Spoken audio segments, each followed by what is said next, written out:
पुण्य और पाप से हटकर के कुछ प्रभाव मुहूर्त का भी यदि होता है तो किस रूप में होता है?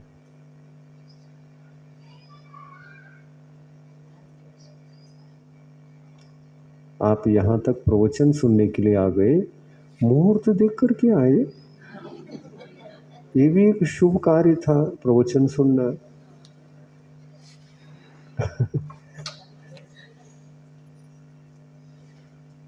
ये प्रवचन सुनने का कार्य तो सर्वश्रेष्ठ कार्य है,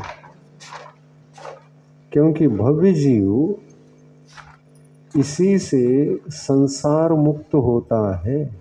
वाणी सुनने से आत्म तत्व का ज्ञान होता है। आत्म तत्व का ज्ञान होने से वह संसार से मुक्त होने की शक्ति प्राप्त करता है। ये सब उपदेश से होता है। तो इतना बड़ा कार्य, संसार से मुक्त होना कोई मामूली कार्य नहीं है, ये छोटा मोटा कार्य नहीं है, ये तो बहुत बड़ा कार्य है, बेस है, ये तो मूल है। और ऐसे बेस का कार्य करने जा रहे हैं, उपदेश सुनने जा रहे हैं, तो मुहूर्त क्यों नहीं देखा? मुहूर्त देखोगे तो बहुत बड़ा मुश्किल है। 4 बजे मुहूर्त नहीं और 6 बजे मुहूर्त है तो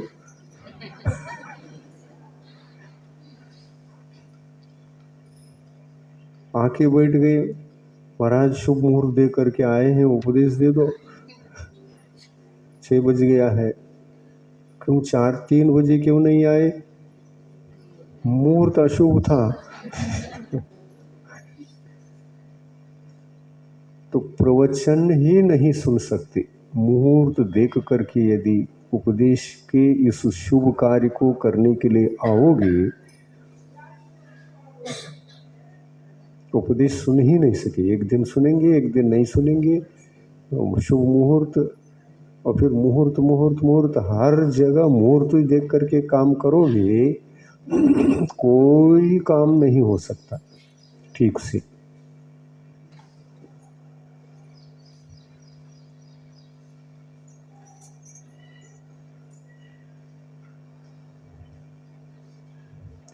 एक बार एक घटना है,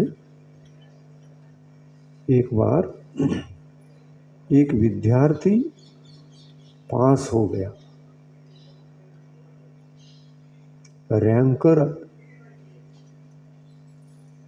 रैंक में आया था, प्रथम रैंक में, और उनको सर्विस मिलने वाला था।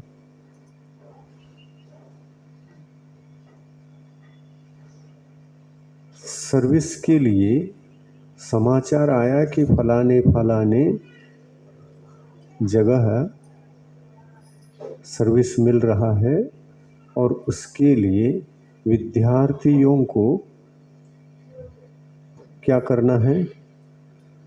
अर्जी पेश करना है। लेकिन वहीं आकर के करना होगा, ऐसा था। बहुत बड़े पोस्ट पर जा सकते थे वो रैंकर विद्यार्थी, बहुत बड़े पोस्ट पर जा सकते थे, परंतु उनके मन में ये विचार आया कि शुभ मुहूर्त पर जाना चाहिए।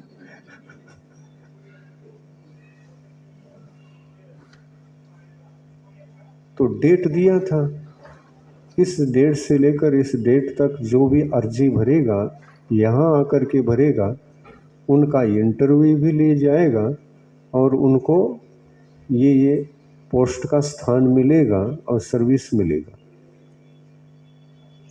और उस हिसाब से पेमेंट रहेगा।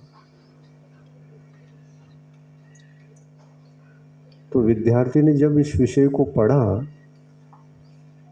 तो जाने को सोचता है, मैं तो रैंकर हूँ, मुझे तो निश्चित रूप से ये स्थान मिल सकता है, किंतु अशुभ मुहूर्त पर जाना उचित नहीं।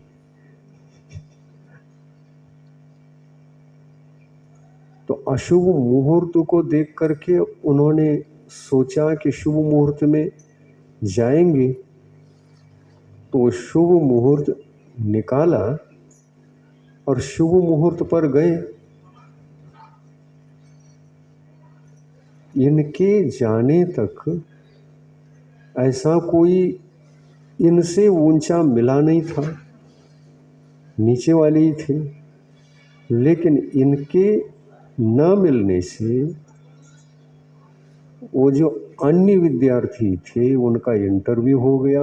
अशुभ मुहूर्त में गए थे सभी। उस इंटरव्यू में पास हो गया और जो पोस्ट प्रथम नंबर का था, जहाँ पर स्थान सर्वश्रेष्ठ था, उस स्थान पर एक विद्यार्थी को स्थान मिल गया। मिल गया तो मिल गया। ये दूसरे दिन चला गया शुभ मुहूर्त पर।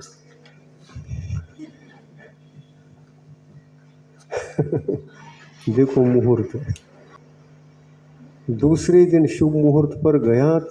वहाँ पर बचे थे 2-3 दिन और थे, ऐसे लेते जा रहे थे। कई कार्य थे, उन्होंने एक एक कार्यों में एक एक विद्यार्थी को लेते जा रहे थे। आप लोग सभी शुभ मुहूर्त पर आए हैं, लेकिन विघ्न तो आते ही रहेंगे। कर्म किसी को छोड़ता नहीं है, कभी भी आओ आप। कर्म अगर बंधा हुआ है तो अंतराय भी होगा। वो विद्यार्थी दूसरे दिन चला गया और जा कर के दे दिया अर्जी फॉर्म। उसके नंबर देखे गए, उसका इंटरव्यू लिया गया। तो इंटरव्यू में जिसको नियुक्त किया था उससे भी अधिक ऊपर के पोस्ट देना चाहे तो दे सकते थे, ऐसी योग्यता उस विद्यार्थी के पास थी। उन्होंने कहा तुमने लेट क्यों किया?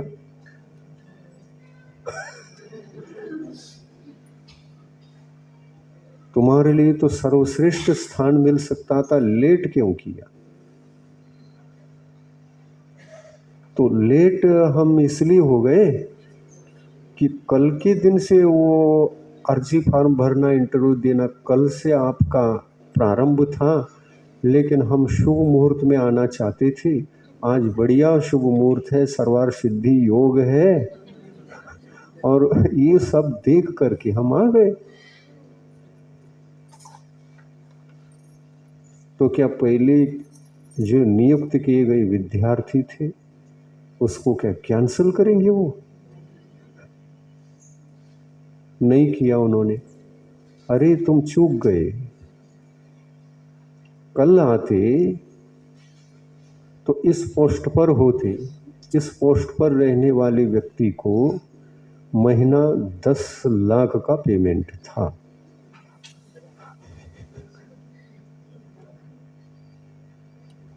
अब देखो, उन्होंने कहता है तब उनको समझ में आया ये अशुभ मुहूर्त पर आए हुए थे ये सभी लोग और 10 लाख की नौकरी मिल गई, सर्विस मिला, और मैं शुभ मुहूर्त में आया हूँ और मुझे तो 2-2 लाख के स्थान मिल रहे। अब दे भी रहा है, 2 लाख का स्थान है। यदि इंटरव्यू में पास तो हैं आप, अब वो स्थान चाहिए हो तो ग्रहण करो। तो क्या हो गया देखो, मुहूर्त क्या करेगा? शुभ मुहूर्त क्या उनको हटाएगा? जिसको नियुक्त किया गया है उसको हटा करके इसको बिठाएंगे? नहीं। एक बार नियुक्त हो गया तो हो गया। आपको तो अब 2 लाख का ही मिल सकता है। आपको चाहिए हो तो लीजिए, नहीं तो जाइए।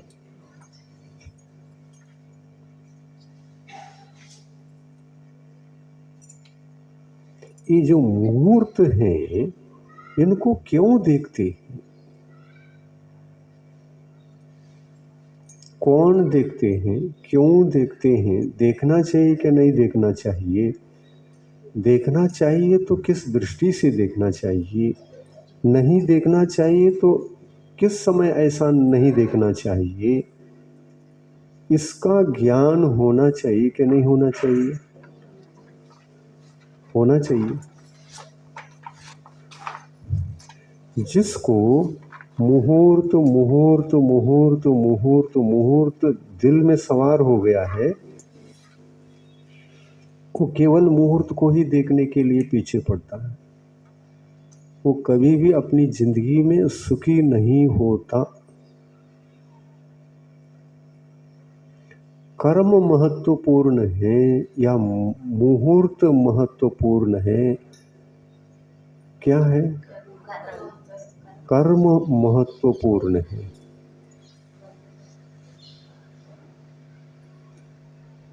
संसार के दिन भर के हम कार्य करते हैं तो अच्छी तरह से कार्य करने के लिए एक दो बार भोजन तो करना भी चाहिए, नहीं करना चाहिए क्या? और उस भोजन को करने पर ही सारे कार्य संपन्न होते हैं अच्छी तरह से। अब भोजन को भी, क्योंकि इतने सारे अच्छे काम दिन भर के संपन्न होते हैं तो शुभ मुहूर्त पर भोजन करना चाहिए। ऐसा करोगे? दुनिया में ऐसा भी कोई है क्या खाने पीने के लिए भी मुहूर्त निकाल करके खाता है? ऐसा कोई है?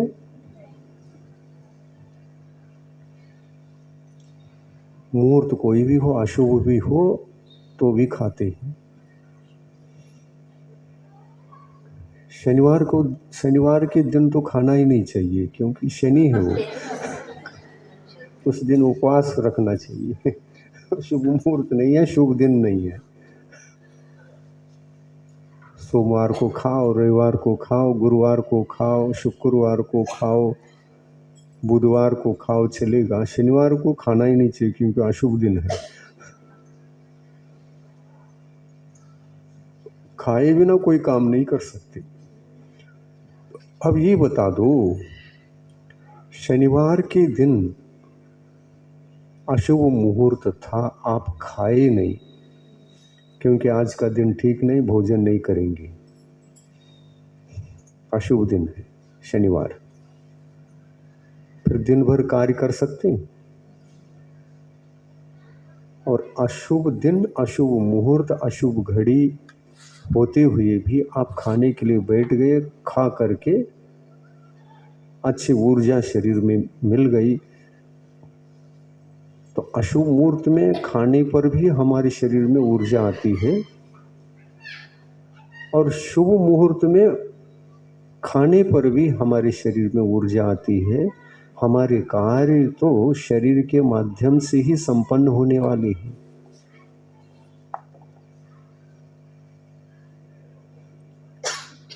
आप लोग सोचते हैं कि नया घर बंधा है तो शुभ मुहूर्त निकालो गृह प्रवेश के लिए।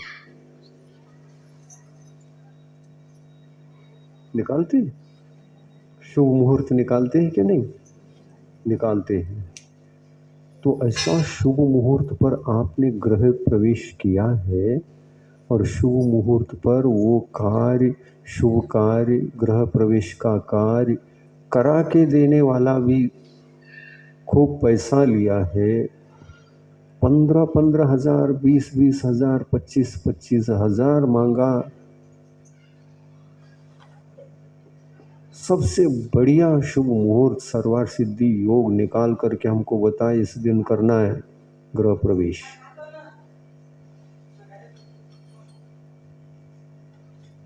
तो गृह प्रवेश उसी दिन हुआ। तो जीवन में तो एक भी दिन अशुभ घटना घर में घटना ही नहीं चाहिए। किसी को मरना नहीं चाहिए, किसी को बीमार नहीं होना चाहिए, कोई भी अशांति घर में होना नहीं चाहिए।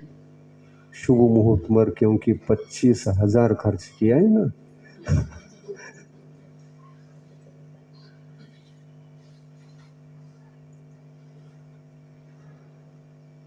टल जाएंगे। हमको जो अनिष्ट होना है वो अनिष्ट सभी 25,000 में टलते हैं क्या? नहीं टलते। और यदि अच्छा ही अच्छा चला, शुभ मुहूर्त पर प्रवेश किया था और अच्छा ही अच्छा चला, चला चला चला, अशुभ कुछ भी नहीं हुआ, तब इसको क्या समझोगी? हाँ, शुभ मुहूर्त पर विश्वास बैठेगा ना कि इसके वजह से ही हो रहा है, इसके वजह से हो रहा है, 25,000 खर्च किया था उसके कारण से हो रहा है। और जिसने करा के दिया था वो भी याद आएगा, उस पर ज़्यादा विश्वास होगा कि तुमने तो गजब कर दिया कि इस मुहूर्त को निकाला और कैसे। हम हमारे लिए गृह प्रवेश का तिथि मुहूर्त नक्षत्र योग इत्यादि निकाल करके दिया। आज हम हमारे लिए कोई भी दुख संकट है ही नहीं घर में। तो उसमें वह व्यक्ति, वह मुहूर्त कारण है या आपका पुण्य और पाप शुभ कर्म कारण है? क्या कारण है? पुण्य कारण है। ये तो तुम्हारे वजह से हो रहा है ऐसा, तुम्हारा पुण्य था इसलिए चल रहा है, ये अच्छा चला। और पड़ोस का एक व्यक्ति, उनको भी उसी व्यक्ति ने गृह प्रवेश का तिथि मुहूर्त निकाल करके गृह प्रवेश के दिन 25,000 लेकर के प्रवेश कराया था। उसके घर में उत्पात ही उत्पात है, संकट ही संकट है, अशांति ही अशांति है। वो सोच रहा है ये व्यक्ति गलत है जिसने 25,000 लेकर शुभ मुहूर्त कहकर हमको गृह प्रवेश कराया। जब से इसने कराया तब से ही संकट जारी है।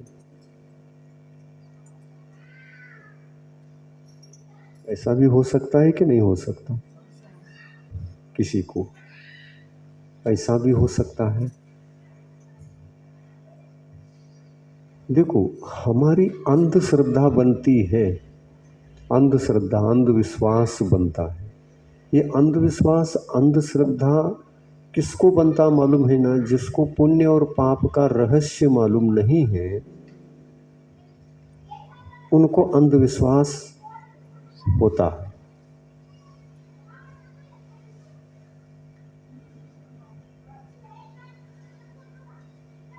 और एक ने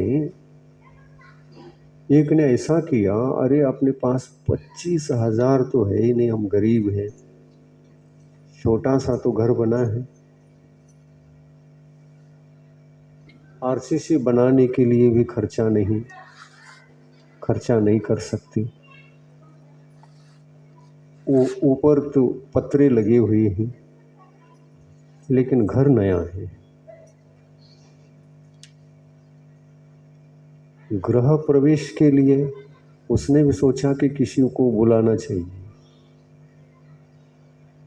तो पूछने के लिए गया तो इन्होंने 25,000 के नीचे तो होता नहीं, ये तो व्यापारी है, 25,000 से कम में बनता नहीं। अरे भैया मैं तो गरीब हूँ, 25,000 कहाँ से लाऊंगा?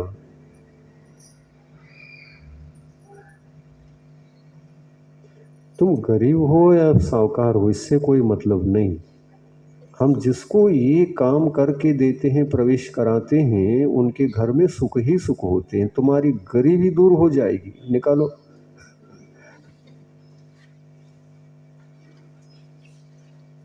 तुम्हारी गरीबी मैं दूर कर देता हूँ, निकालो। कहीं से भी थोड़ा सा लोन ले हो ना, जाओ बैंक लोन देता है, ऐसा कहकर पैसे को ऐंठते हैं और ऐसे लोग संसार में सभी जीवों को भटका देते हैं। ये झूठ बोलकर लोगों के पैसे को ऐंठने वाले संसार में बहुत सारे हैं। और लोगों को भी अंधश्रद्धा रहती है कि अरे भैया 25,000 के नीचे तो कोई कराता, हमने सबसे पूछा इसके नीचे तो कोई कराता ही नहीं है, और होता ही नहीं है तो ये तो अनिवार्य है, तो करना ही पड़ेगा। लोन लेकर के करता है लेकिन करता है ये।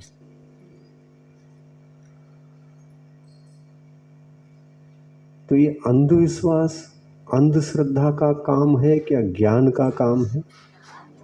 हाँ? अंधविश्वास का काम है। तो अंधविश्वास हमारे जीवन में रहेगा तो हम 25,000 के नुकसान में आएंगे।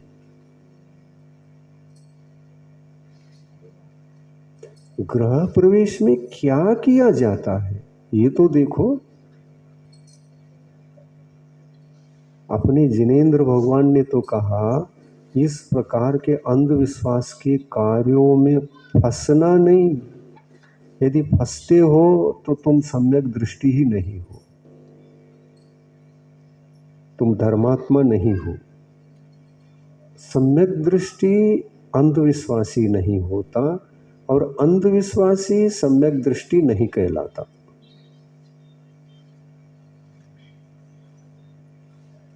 सही है ना? भगवान ऐसे कहते हैं। पुण्य तुम्हारा रहता है, वो आपको भ्रमित करके मैं जो कार्य करके दूंगा मेरे से तुम्हारा सब अच्छा चलेगा, ये विश्वास दिलाकर हमारे अज्ञान को भटकन का रास्ता बताकर वो स्वयं व्यवसाय करता है। उससे कुछ होता नहीं। भगवान कहते हैं जो होता है, चाहे कोई गरीब हो चाहे कोई साहूकार हो, कैसा भी हो, यदि जीव संसारी जीव है तो उस जीव के पास पुण्य और पाप ये दोनों कर्म नियम से रहते हैं।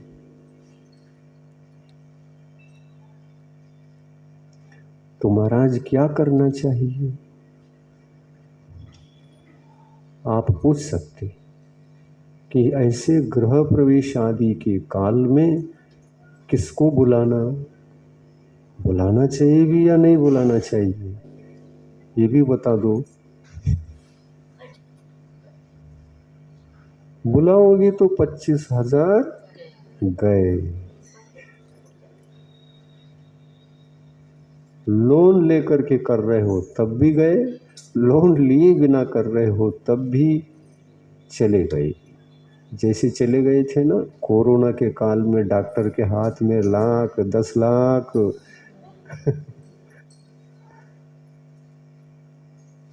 वैसा जाएगा पैसा।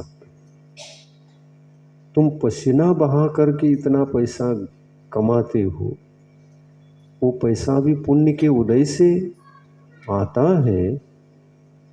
घर में सुख सुविधाएं संपन्नता आती है और आपके पास ज्ञान सम्यक ज्ञान न हो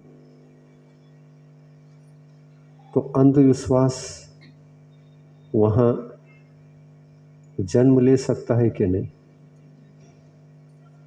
किसी के कहने पर मान्यता बन सकती है कि नहीं? मान्यता बन सकती है।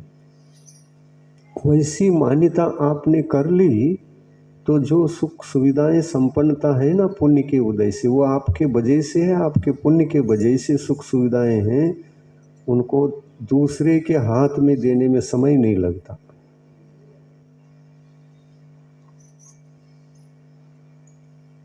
कोई डॉक्टर के हाथ में दे देता है,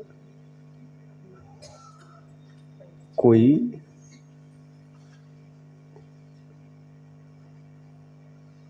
किसके हाथ में? गृह प्रवेश के काल में कौन आता है? वो शास्त्री के हाथ में दे देता है।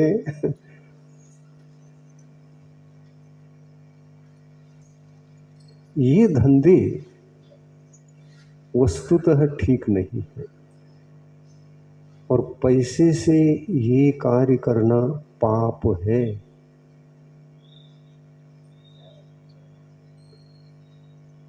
पाप है। क्या मुहूर्त बताने के लिए भी पसीना बहाना पड़ता है? मुहूर्त देखकर आपको एक मुहूर्त बताना है, और एक दिन का काम, 1 घंटे का काम, उतना काम करके देने के लिए कि 25,000 का खर्चा है। लेकिन लोगों को भी अंधविश्वास, वो 25,000 देना ही पड़ता है।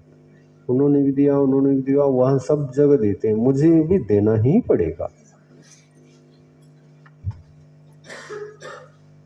तो यही अंधविश्वास कहलाता है। और इस अंधविश्वास के कारण से हमारे पुण्य के प्रताप से जो धन संपत्ति आई थी, 3-4 दिन में खत्म भी हो सकती है। आप जान बचाने के लिए क्या नहीं करते?